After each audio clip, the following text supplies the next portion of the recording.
Hi folks, I'm so pleased that you decided to stop by and watch this video about infatuation. It's the next in my Apples and Oranges series.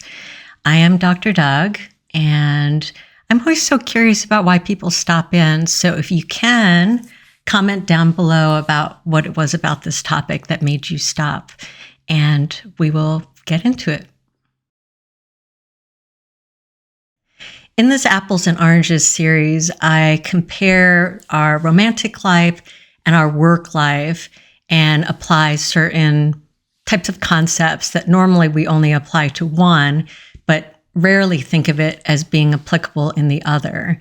And the reason why I did that is because it is often true, maybe not always, but often true, that when you are too close to something or it is a part of your life that you are sensitive about or easily triggered by, that it is often difficult for you to sort of take a step back and get some perspective.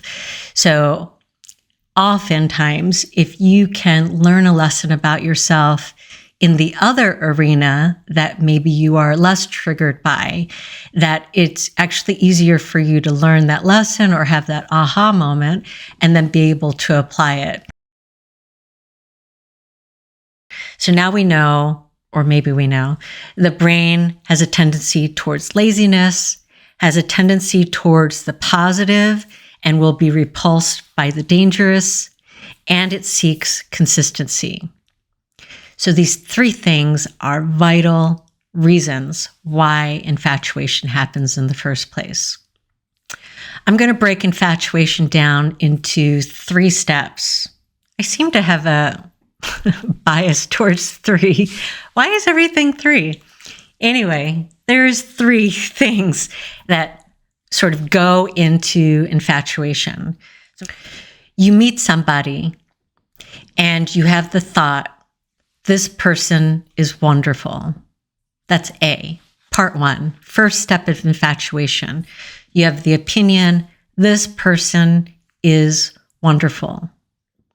Your brain now knows that you feel positive about this person. And so all of those other 3 things that we had talked about will now kick in of where can I fit this person into the pre-existing categories, and okay, this is a positive thing. I'm going to really be drawn towards this positive stimulus and find any reason to have more of that in my life. Because if it's positive, that means that it is probably consistent, safe, stable, and will fit into one of my categories, and I won't have to do much work. Fantastic. And so the category I'm going to fit this person into is maybe like soulmate, person I've been waiting for my entire life. Okay, what are all the things that are characterized in that category? And there's a whole list of that, right? Like whatever about their physical appearance, about their intelligence, about their prospects, blah, blah, blah, blah, blah. So your brain already has this category of what makes up your soulmate or, the most amazing person that you want in your life.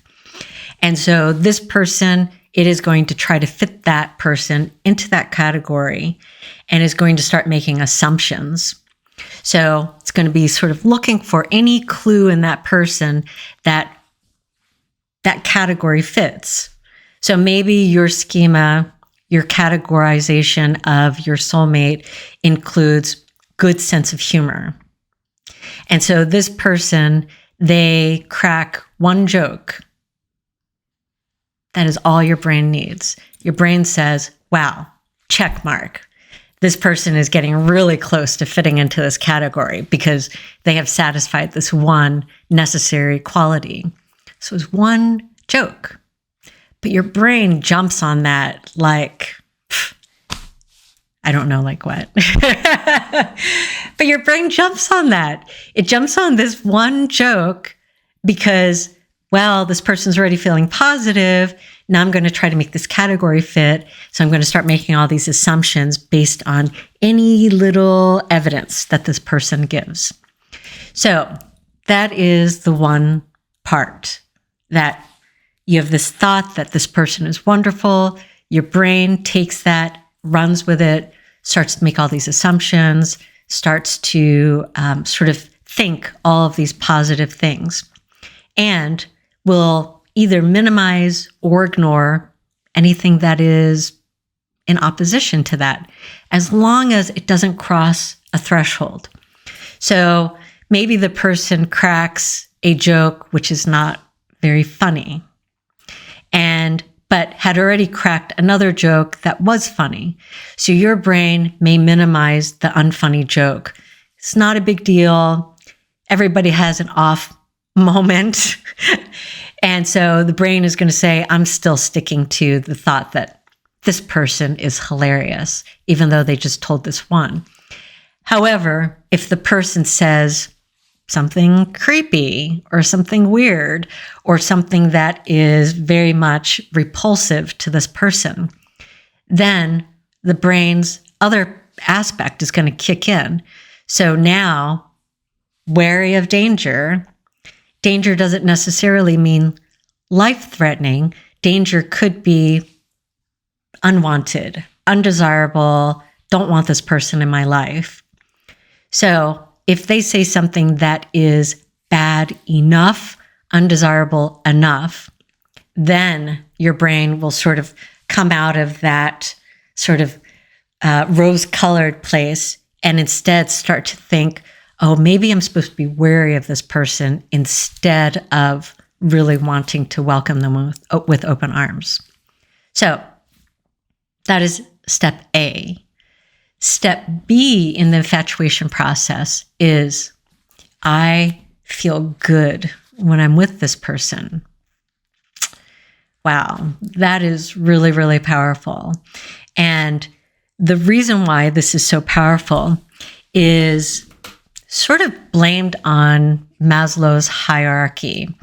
Many of you may be familiar with this concept, maybe not. I'm just going to say something very brief about this concept. And just to say that these are sort of the things that people need in order to feel satisfied and content. And so when we have this experience of feeling wonderful, one of the reasons why is because it is likely that all of those parts of the hierarchy are actually being lit up in that moment when you're with this person. So basic needs. This person seems like they would really care about me and make sure that my needs were being met. Safety. Wow, this person just makes me feel like I'm home. Like this feels really safe and comfortable, and this is, where I want to be. Love and belonging. I feel loved, and I feel love for them, and feel like we could belong to each other and be a unit, be a relationship, be a family. Esteem. Esteem is talking about not only how I see myself, but how other people see me. And so when I'm with this person, I likely am getting the feeling that they are looking positively upon me. And as a result of that, plus other things, I am feeling good about me also. Partly because I'm sort of seeing myself through their eyes, or what I believe to be their eyes. So our esteem is elevated. And then the final piece is self-actualization. Self-actualization, in its most simplistic explanation, is just for you to get to the point where you no longer need and you are more pursuing your wants instead. And so with this person, I'm imagining that all of my needs have been met, and so I will be able to pursue the things that I want, sort of the higher level dreams and desires that I might have. And so being with this person will actually allow me to sort of reach my potential and be a better version of myself. So all of these things are happening. And of course, you are sitting there thinking, oh gosh, like you've known this person for 5 or 10 minutes. Dr. Doug, how is this stuff actually happening? Is this really happening? This doesn't happen to me. Oh my gosh, it happens to all of us. It happens to all of us. You may just not be aware of all of these details, but to some level, all of this stuff is happening in the background when you're sitting with this person who you are really digging and jiving with. And the reason why you're feeling so good in that moment is sort of because of the stuff that I'm talking about. So we have step A, this person is amazing. Step B, I feel amazing. A plus B, according to our brain, which loves patterns, which loves consistency, which loves to know things and for things to not be unknown. Our brain will say A plus B equals C. If they're amazing, if I feel amazing, that means our lives together are going to be amazing. I know it sounds like a big leap. And if I were to ask you in the moment while you're sitting there talking to a total stranger, are you thinking that your lives together are going to be amazing? You would probably look at me like I am just off my rocker, because you would say, of course not. I just met this person.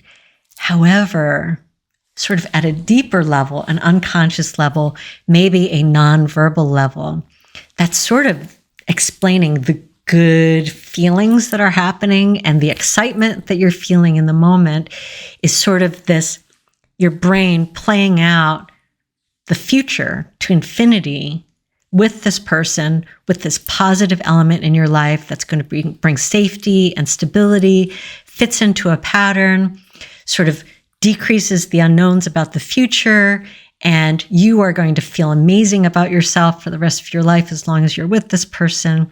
It plays all of that out. And then there's this sort of belief, whether you know it or not, this belief that my life is going to be amazing because I'm with this amazing person who I feel amazing with. That is the power of infatuation. Very, very powerful. Happens to all of us, almost all of us, and is a necessary step in any romantic relationship. And at some point in some other video, I'll talk about that statement. However, for now, for you to just know, it is very, very normal. So this does not only happen in our romantic lives, it also very much happens in our work life. So whatever those early interactions are with a company, with the staff at a workplace, that those things may be creating some type of assumptions that are setting off the infatuation process in your brain. So I probably don't have to really spell this out to you, but you can sort of imagine, let's say it is the interview. Maybe that's your first real interaction with the company. You have a wonderful interview. You have the thought, these people are wonderful. This company is wonderful. Your brain sees that, feels that positivity, tries to fit it into a category, the category being my dream job, the place that I want to be for the rest of my life. Whatever goes into that category, I'm going to look for evidence that that's true. I'm going to minimize evidence to the contrary unless it is bad enough that it sets off the other part of being wary of danger. As long as that doesn't happen, step B will happen.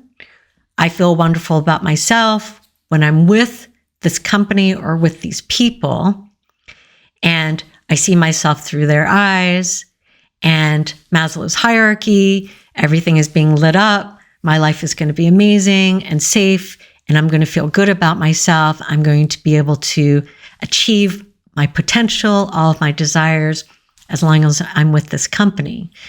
And your brain says A plus B equals C.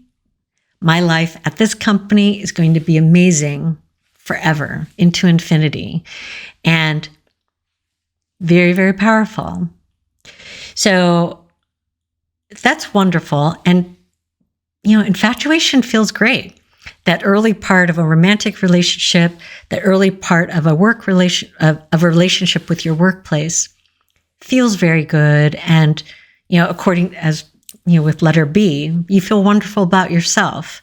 So not only are you benefiting from sort of these assumptions about the future, but you yourself just feel good about yourself. Like, I am an amazing partner, or I am an amazing this type of worker. So infatuation does not last, which all of you hopefully know. It cannot continue to last. There may be elements of infatuation that do continue on with work. Like, you have to actually intentionally keep those elements in your attitude towards that person or that workplace in order for those infatuative types of pieces to continue on. If you don't do that intentional work, then sort of a lot of those pieces of infatuation are going to sort of calm down, quiet down, and your brain will then start to sort of see the real picture. And, some of my assumptions weren't totally right, or maybe just downright wrong sometimes.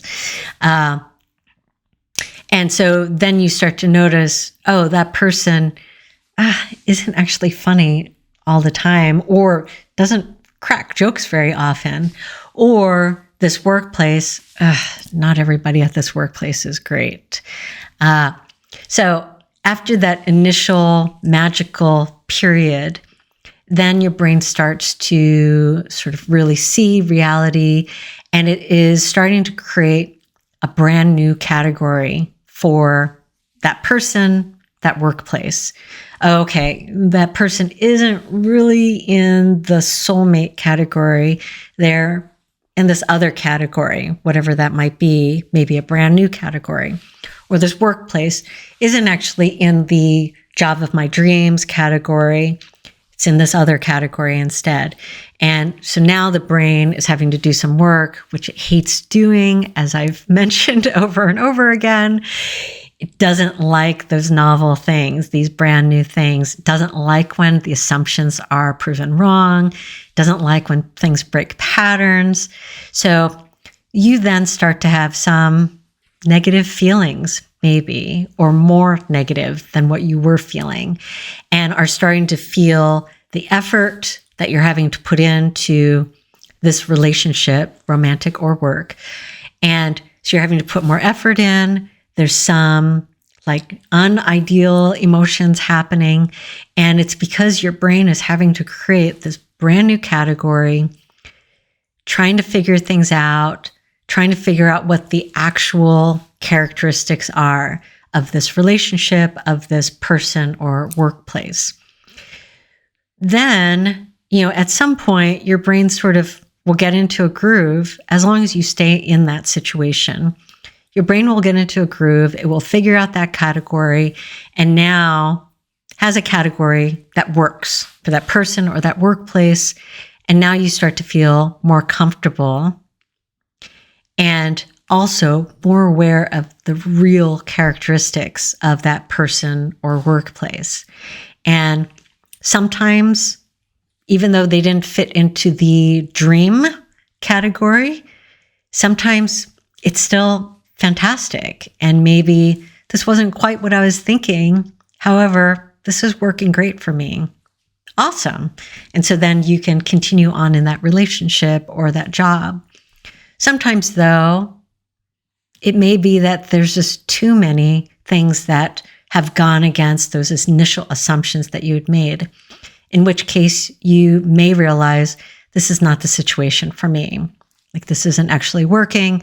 This isn't what I want. I don't feel great here. And so then you end up possibly, ending that relationship or ending that job. And that will be a topic for another video of knowing when you should break up with your person or with your workplace. So that will be another topic for the future. So for now, just know that infatuation does not last. Elements of infatuation can carry on with intentional effort on your part, not just naturally.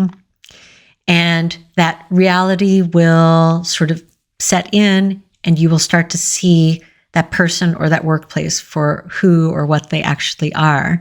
And who knows what will happen at that point. So that is infatuation in a nutshell. I hope that this was helpful for you. And please, please, please don't forget to like and subscribe if you would like to be able to be alerted about additional videos that I put out. Comment down below on any other topics you'd like to hear me talk about. And whether we're interacting here on YouTube, over in Instagram land, or right here in my office, as usual, I am really, really looking forward to creating something with you that brings clarity, connection, and hope. Until next time.